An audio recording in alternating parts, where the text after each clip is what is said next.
Well, hey neighbors, welcome to the Shed Shop. There is so many different things I want to cover in this video. It's impossible to make it a title. It's important information I want to get out there. And so please, once you hear what I'm about to say, right now, like it, subscribe to the channel, and share this with your friends. Comment down below what you think. There's a few different things we're going to touch on in this video, and hopefully I can make separate videos about these things in the coming future. I have on my bench the bipolar STIHL 025. This saw is all over the channel, the 025 series. This was Neighbor Kyle's saw, so if you ever hear me mention Neighbor Kyle's 025, he now has a 311. This saw was originally sold to the Timber Bros. Long story, I want to save you from all that right now. Pre-mixed fuel, STIHL pre-mixed fuel, good or bad for your chainsaw? We're going to touch on that and my opinions as of right now, today. Common places air leaks happen on the 025, MS250, and other chainsaws and equipment that have a similar engine setup. Okay, we're going to touch on that. And then I want to show you the other place that has nothing to do with them. Sorry, I've been to the dentist, and we're going to talk about that real quick too. But the other place that on the 025 that we can get an air leak over here, neighbors. Okay, so basically that's it. I've been to the dentist. I've spent $4,000 on my teeth down here in the past, and they're breaking, and the work was done wrong. I was put to sleep. I was lied to. They said they did a bunch of root canals that they didn't do, and so the teeth have broken with the crowns on them. That's one of them. I had another one back here a couple years back, and so now I have to get a quote for dentures that I can't afford. But anyways, listen, here's the thing. Okay, neighbor, damn, I already forgot your name, dude. Did you dirty? Let me see if I can get it real quick. No, I can't see my notifications, and if I touch anything else, the camera closes. You're from Facebook. I'm so sorry. Ralph. Is it Ralph? No, it's not Ralph. Ralph's the guy I'm buying shit from today. I gotta go get high. I gotta go buy chainsaws with money I don't have, and I got no place to put them. But you know what, neighbors? It's better than shooting heroin in my arms. Stay tuned and find out who the hell I am. I forget his name, but he has an MS250, I believe it was, or an 025 he just bought, and it was running okay, and he shut it off, and now it won't start again. And he says it has zero compression, and there's arguments on Facebook whether compression, if this is missing, whether it impacts compression or not. If you have a big massive air leak at the bottom of your motor, some people like to say that it doesn't affect compression at all. I beg to differ. We're going to talk about that in another video. But so for now, here's the deal. Here's what we've been using. Okay, I used to use in the past the Permatex Red RTV, but this is fuel resistant. It's high temp. It's just as high grade, and I got a great deal on a huge box of it. And I haven't really seen it disappear except once or twice from a saw, and it was one of these models. Okay, this 025 MS250 and the 170 018s are similar setup. Okay, and the problem is, I think the premixed fuel is getting it somehow. I think it eats it. I really do. And then the seafoam, the rubber base gaskets you guys on the Husqvarnas and everything else. I'm just speaking from experience, my own personal opinion. I don't necessarily have science to back this, but I'm sure if I had the time and the right technology, if my computers didn't suck like hell and my internet didn't suck like hell, I would find this damn information for you and bring you as many facts as I can so you can make an informed decision, because I'm not the know-it-all. You guys already know that if you're part of this channel. I'm not the know-it-all, okay? Because when I open this saw up, Kyle's using pre-mixed steel fuel, or no, I'm sorry, it's VP something performance or something, the pre-mixed fuel 50-to-1. Okay, that's what's in here right now. Okay, smells disgusting in my opinion. Okay, smells really weird. Okay, and this saw was fine until he took it home and put that fuel in it. He brought it back, and we cut with it just fine with that fuel in it after I got it tuned in right. Damn it, see, we're getting sidetracked with the story. Sorry, neighbors. Let's cut that shit out if we have time. This Permatex was, I'm telling you, crusty, dry, hard, even down in this groove. This is a groove, you guys. Okay, and it was crusty, dry, hard, almost like this gas ate it away. And this saw, now, please understand the camera view might deceive you sometimes on these lines, okay? There's no scoring. This is a brand spanking new Meteor piston, okay? And caber rings, okay? On an OEM cylinder. That bore measurements were taken in multiple places to confirm it's not my motor, neighbors. It's not. I've changed the coil on the saw. We did in a previous video that I'm hoping to get to at the same time as this one. We checked the fuel line on this saw just in case it was bad. We did find our carburetor had an air leak, but then I did a pressure test on the saw because this saw, if you find, I will get it all compiled better for you. Each nightmare saw eventually will have its own playlist. We'll get it organized for you guys to easily navigate, because I think there's things to learn here. It might not be presented in a boring, numb, I'm a hot blonde, telling you what to buy me type of way, but hey, if you want to save yourself time and money, I think watching this chip might help you. Okay, so basically, here's our setup, okay? These two come together like this. Inside here is your crankshaft seal, right? Okay, just like so, okay? Now, if you take this crankshaft seal on this pan, you guys, I really should give you the rear camera so we can see better. I'm tired and I hurt. And if you're new to the channel, I'm disabled, okay? Government took my disability. I'm being forced to, like a slave, basically. For no money, because I can't go out and get a regular job, unfortunately, because of my disability. But anyways, so we take this. Oh, that's the other thing. I've seen 2 sets of crankshaft seals with this premixed fuel, and the dust lip, somehow the fuel got to the dust lip, right? Okay, and it seemed like it ate it up, or either that, or it's just causing some kind of heat or something. It's just causing some kind of chemical reaction, I think. Whatever they're putting in the chip. Okay, stabilizer. I think it's the stabilizers. Honestly, you guys, we're going to dig more into that. But basically, on the 025, your crankshaft seal sits in here. Okay, and you've got this groove right here. You see that? Okay, your groove falls into your crankshaft seal channel. And right here, early on, I built a lot of saws that didn't run right. And it was before I understood vacuum pressure test and everything else. Many moons ago, but I had a lot of saws that I ended up finding out they had an air leak. It was coming right here and coming right out, right underneath this damn crankshaft seal, you guys. Okay, so I always, when I show you guys me putting these together, I always try and put a little extra here and make sure that's filled in, because I get air leak there. Okay, so that is where this some biscuit was leaking. Easily confirmed on the flywheel side, and then on the clutch side, you know, we can't see that part right here, but basically the air bubbles are coming from back here, and so we know they have to be coming either through our pan somewhere or the same place it's leaking on the other side. Okay, so this sits in here like so, right? And air bubbles are coming right out right here because you're spraying it from this side. Your whole motor's on your saw. Okay, and the air bubbles are coming out here. That leads me to believe that's got to be where they're coming from. You just can't 100%, at least in the crappy light in here, and my crappy eyeballs under artificial light, even though I have good vision, under artificial light I can't see.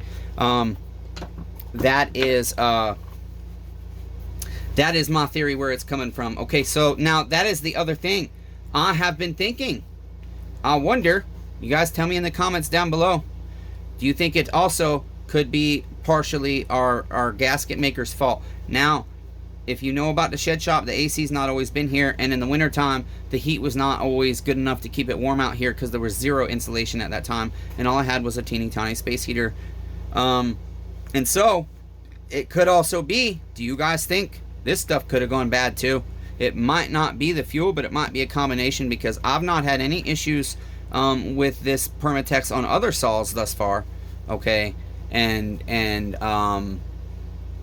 that being said, it leads me to wonder, it seems I could probably eliminate this being the issue, but I cannot 100%. Like, if we're doing science, you guys, that's what we have to be able to do. We have to be able to eliminate. Now, the other thing on this model I want to talk about is this shroud. I'm gonna leave mine on. No, I'll take it off to show you guys. Okay, slides over your intake boot. Okay, like so. You can see I was spraying the hell out of this to see if it was the leak. I usually seal this on with some Permatex or something that can handle the heat this side might receive. Okay, to help seal that boot on these, because it's just a poor design, but it's to save weight.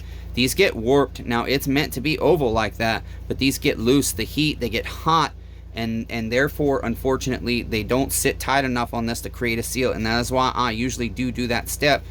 But I don't recollect the very first time I did this saw that I had done that, and that's the initial air leak, major air leak, that was causing the saw to be bipolar when it was Kyle's. Okay, so we had put another brand new OEM intake boot on, and we put a used OEM, but I do have brand new aftermarkets, but this is not presenting air leak there, so I'm going to trust my setup on that part for now. We did have also, the other challenge is I had some less expensive crankshaft seals. I misspeak sometimes in videos, you guys. I have one word coming out of my mouth, and it's not the word that I want to come out of my mouth, but it's part of the discussion, and so I mess up. Sometimes I might say highway instead of Pharmatech when then I seem to contradict myself. It's not that I'm being dishonest, it's that I just have dyslexia and different things that kind of make me talk backwards. Okay, so in the other section, the other video I did on this saw, right now it's 45 minutes long. I really don't think I'm going to edit it. It's for you main guys that are watching this too still, and when everybody else is left. My loyal subscribers, thank you neighbors. We're almost monetized on the first stage, so we can start having a little bit of small income from the channel. I had put cheaper seals on this. I had purchased them as highway. I was told they were highway seals, but they are not. I went and looked at all kinds of different pictures of highway seals on their website, and these were knockoffs. Somebody was literally selling cheaper Chinese than the Taiwanese. The Taiwanese products are better aftermarkets. I like highway seals so far. I haven't seen any major issues with them. I also like Pharmatex. Okay, these are Pharmatex. So we had the cheap seals in here, and I might have again been testing that theory because Kyle is right around the corner and he wanted to be my friend even though he's done me dirty. Okay, love you, Kyle, but fuck you. I know you're listening, neighbor. Okay, Kyle still watches the channel. He still supports me, and I've decided I'm not going to disclose what his screen name is. I'm not going to do him like that, even though I might want to. I'm just not gonna, because I want him here. And so if I return assholism with assholism, even if I think it's justified, Kyle doesn't get to enjoy all the wonderful shit I have to say. Anyways, sorry neighbors, we really got sidetracked there, but that's because this saw has a major story. It's hard to shoot a video on this saw that's strictly educational at this point. It's just not possible, I guess. So where the hell were we? Right, so I think I may have intentionally used those seals because I was struggling to get the right ones, and so I just went direct to Pharmatech. I said, Alex, that's one of the co-owners of Pharmatech. I said, Alex Wang, Zero Wang, they're brothers. I said, can I buy a chit from you directly? They said, sure, why not? We'll sell you chit, but it's got to be commercial, so it's going to be expensive shipping. I said, okay, no fret. You're giving me really good prices. And customs is outrageous, you guys. Be careful getting into this parts game. It's a dangerous cutthroat business, and the big honchos in it, they don't care about you. I promise you that much. I do though. That's why I wanted to sell that chit, because I'm like, that chit's too expensive.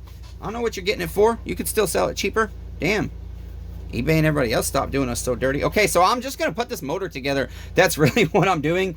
That is the things I wanted to tell you about this. And then, so like I said, when I do my Permatex, I'm gonna pay special attention to this area. I really, like I said, I might also not have had a clean work surface when I installed this motor together again, and that's not good, you guys. I haven't gotten a chance to look back at the footage, but we don't want to do that. Okay, we want to keep everything clean, dust free. One little grain of sand getting in that Permatex, Ken, that can destroy your seal. If that gets in the right way, in the right spot, in the right way, it just, air can pass through, and it can be hard to find that leak because when you think about how much vacuum and pressure is on this thing, it's not going to always present at 7.5 or 10 pounds with a vacuum pressure tester. It's just not. You've got 120 to 160 roughly pounds per square inch of air pressure inside your motor. Okay, that's what these need to be able to handle. Okay, and that being said, neighbors, sometimes it's just hard to find the leak, even if it's leaking down way fast like this one was. But that is where our leak was. Okay, so I'm just going to put the motor together. That means putting my crankshaft seals on. I've showed you guys this quite a bit. We want to use hot temp lithium grease and pack the cavity of our crankshaft seal. Okay, now high temp gear oil for the bearings. That's another thing. I have used grease in the past. I don't agree with it, but some of the old service manuals were saying to do it, and so I've completely moved away from using grease, and if I do, it's a teeny tiny bit because I don't have oil. But high temp, I'm just trying to clean everything off. I thought I got everything really clean. I guess not. So hot temp gear oil, and it took me forever to understand what the hell that was and how to buy it, where to get it, because nobody knew what I was talking about. But I did some research, and that's what I think is best. Now STIHL makes an oil and a grease of their own, but I really feel like I've compared it. I've bought STIHL stuff. It's expensive, and I think it's the same. I don't know. We'll see. What do you old heads think that are out there that have been doing this shit a while? What do you guys think? Okay, what should I do? Greasy shop rag? What do you guys use? You just use Husqvarna stuff. That's right. You use you work at a shop, so you use all the OEM oils and shit probably. I like the greasy shop rags here on the channel. It's kind of cool. We're like two YouTube celebrities, small time celebrities that like, we're good enough with our small fame. We're fine. We're just having fun. Just having fun, trying to educate people, help them out, save them money if we can. Trusting that our jobs aren't going to go away if we do that and be nice. Okay, so you have to be careful over here, okay, because you can get your protruding lip. Usually you want to use a piece of tin or something. I think on this one I can actually get it over pretty easily because I just kind of know the movement to make. Nope, I didn't get it. There we go. Nope. Okay, got it. I might have damaged my lip though. Let me look. I did not. I think we're okay, but I did forget. Okay, I forgot. I'm going to push this all the way against. I usually grease the inside of the dust lip there just to give this a good start at life. Okay, good lubrication in the beginning so it doesn't tear, become overheated and dry and brittle, etc, etc, etc. So we'll turn that a few times both ways, get it to know its new home. Okay, like so. And then on this one, again, piece of tin, you guys. I would recommend, if I don't even have steady hands, I really should do it every time. I really should just buy the install sleeves for every damn saw ever, but that would take forever and take up lots of space and everything else and lots and lots of money. So we don't do that. We just work with what we can. But you don't necessarily need this if you're careful, but I would recommend you use it. That's my recommendation. Don't be stupid like me and cut corners, because it ends up costing you, and you have a saw back in your shop after 8 months. Been in and out of your shop for 8 months. Okay, so I'm just going to go to this side first and then kind of apply pressure up. I'm basically pushing up so that my crankshaft seal doesn't scrape on this key part, this keyed part. Damn it, I can't talk. Sorry, neighbors. Okay. All right.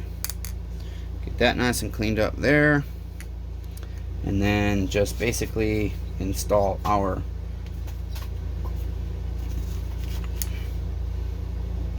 top end.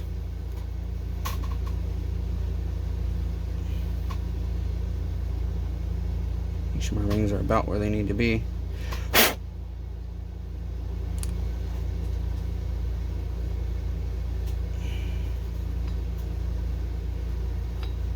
I almost put a piston in backwards. I did put it in and I almost put a saw back together with a piston backwards the other day, so I'm kind of trying to be extra careful, make sure I don't put that chip backwards. Like I almost forgot my clip. That's why I do prefer a white surface when I do this. But this pad is very convenient, and paper towels are not cheap, and everything else I just don't have space for it. Okay, so when I do my Permatex, this is just how I do it. It's not necessarily the best way, and if you have a better way, you can tell me. I am not the guy that will shoot you down and tell you you're wrong. I'll think about it, consider it, think about science, think about details, think about the different variables, and then I might respond, or I might respond right away and then have to say, "Chit, I spoke too soon. Sorry, neighbor." So pay attention to when I reply to your comments, you guys. I think a lot of you guys, like me, when you do get a response to your comments, you don't see it because YouTube doesn't give you the proper notification, or because we have so many notifications on our phone these days, we miss a lot of them. I actively miss notifications on my phone daily. Okay, so I want to get in this thing, in this groove. You really want to take focus not to have it build up back here more than out here, because then your crankshaft seal can go crooked like that. Okay, so I should have you guys zoomed out a little bit, but I think you can see okay. All right, I didn't set up for success. I'm very distracted, so sorry guys. I'm jonesing. I'm dope sick, and by dope sick I mean I used to be a heroin addict, and I'm supposed to go buy some chainsaws even though I don't have space or money to get them. And I'm anxious to go meet the guy, and then I'm gonna go see neighbor Eric. His 028, the chain brake has locked up on it, and we haven't had a chance to meet up for me to look at his saw that he purchased from me. Okay, so then I'm just gonna take my nail and kind of make sure this is not built up in the back there. Okay, and then I'm trying to do this side first, because then I can set my crankshaft all the way in and then do my pin and put my pin on top. It is a little bit weird shimmying this thing into the chassis initially, but if you take your time you'll get it. Okay, some guys probably put the clamshell, the pan, they call that a clamshell, and I think that's wrong. I think the clamshell is only the chassis that has this as part of the chassis. I don't know, just terms, semantics basically. No need to argue semantics. Who cares? If you know what we're talking about, we're good.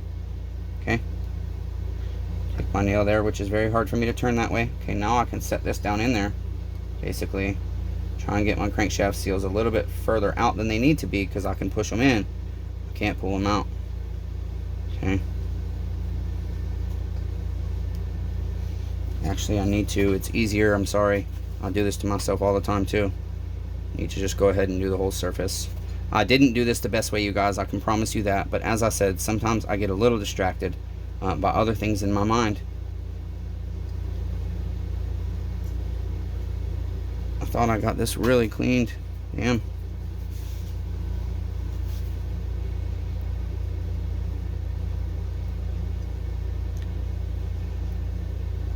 I don't get as much criticism as I thought I might get. A lot of guys on YouTube that put videos like this up, they get horrible criticism that they're doing it wrong. And I'm like, wow, I'm just a redneck. Why aren't the professionals telling me how much of an idiot I am? Well, maybe I'm not as much of an idiot as people might think, or maybe that I think people probably think. I don't know. Thanks guys for all your support. You guys are freaking awesome. I love you, neighbors. I'm really glad you guys are here. You make my life better, make my life easier. We're almost monetized to the first part, where you guys can start supporting the channel by joining and buying special perks, and we'll have merchandise coming up at some point. Okay, so now just fill this groove in. Okay, too much is better than not enough, because not enough won't seal, but too much is just as bad as not enough, because too much can cause you nightmares, spacing problems, an inability to seal. You got a squishy rubber thing, you got a mess, gets inside your motor, causes problems in your motor, burns up, becomes hard. All kinds of different things can happen, neighbors. Okay, you just got to find and learn the right balance. I don't always get it right, I can promise you that much, but like I said, I'm taking special care to make sure I get that some biscuit right there. Okay, special care. I probably should have ended this video without all of this stuff, you know, but sometimes it's like, boy, I know people have short attention spans, but damn, let you guys hang out. Listen to the cool shit I got to say. I know some of you like to. Some of you tell me I don't talk enough. Some of you tell me I talk too much. Everybody says I say neighbor too much. But then you guys just say, go on, do you. And I'm like, that's right. That's because I told you. That's one thing I can't change. At least not right now. I never used to say neighbor. It's my new word. Because Jesus said, love thy neighbor. Even if he's not the king of the universe. What he said is beautiful. About fucking loving each other. And we suck at it, guys. We do terrible at it. Really. Really, really bad. Okay. Something just, I don't know, my Permatex. I think maybe the Permatex could be part of the issue. It doesn't seem to be grabbing onto the surface like it should. I guess I didn't get my surface prepped as much as I'd like to. So maybe the saw will be more of a nightmare. We'll see. But I got to roll with it at this point. Because we're there. We'll see what the hell happens. Hopefully it's good. But like I said, this saw has to stay local. Because I don't trust it anymore. I gotta keep it close. Just in case it wants to be an arsehole some more. Okay. So I'm gonna go ahead and set this on there. Okay. The idea is I want to let that get tacky for a minute before I mate my surfaces. Alright. And then I'm gonna set it in there. I'm gonna snug them up. And then I'm gonna come back 10 minutes later and I'm gonna quote torque, close quote, torque them down. Okay. To Guten-Tight specifications. Okay. And then tomorrow, actually I'll probably wait a couple of days on this one. In a couple of days we will vacuum pressure, we'll get it reassembled tomorrow enough to the point that we can vacuum pressure test it the day after tomorrow, and we'll make sure everything's sealed up.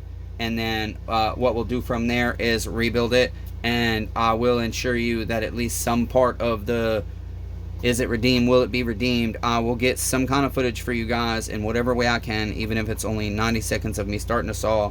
But I intend to keep this saw around unless a neighbor comes through that just needs the saw and has to buy it. Okay, that's the only way I'll let it leave the shop early. Okay, so you guys remember, okay, I'm a redneck in the middle of the woods. Some would say I don't even call myself a redneck because I grew up in a senior citizen community in Florida. Okay, but we got some hicks and rednecks down there, trust me. And there's a difference between a hick and a redneck, I promise you. Let's keep being nice. I started another channel, but it's I don't share it with people. It will be shared with you guys, and so I will be mentioning that after we get monetized.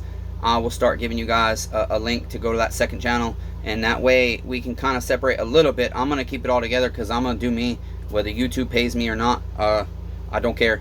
I'm gonna do me, and I'm gonna bring content I want to bring, and I'm not just gonna do one thing. I won't do it. That's lame. I want to blow shit up. I want to have fires. I want to test people's character. I want to do all kinds of stuff on this channel. So in the meantime, stay tuned. Be kind to one another. Everyone on this planet is facing a battle, whether you think they are or not. Okay, so love thy neighbor. I love all 8 billion of you. Even though I'm shitty at it, I'm trying to get better. You guys should too. Go look in the mirror and examine your character, neighbors.